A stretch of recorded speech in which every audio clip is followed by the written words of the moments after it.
Na mimi nataka kuambia haswa, hata nyinyi here in the port, my friends, we are monitoring and we are watching. Tunajua ile pesa mlikuwa mnataka kutumia kule na ile tumetumia. Na ile mlikuwa mna intend kutumia. We know. Tunajua vile mnapanga huko, slow down huko, sijui nini, ati ndio mizigo iingie.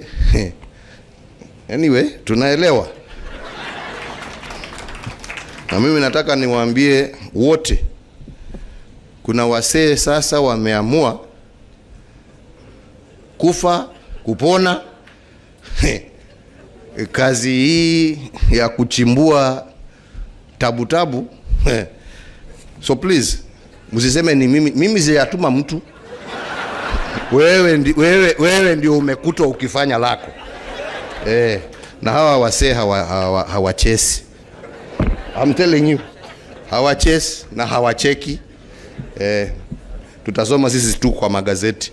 Fulani ndio huyo tena ameenda, huyo siku nyingine fulani ndio huyo ameenda. So kila mtu pahali alipo fungua macho na ufikirie ile ambayo unafanya. Hakuna pahali ile mtu alikuwa anapiga simu, mambo yamekwenda, ni noma, nisaidie. Hizo simu zilizimwa. Sasa ni wewe ujitetee.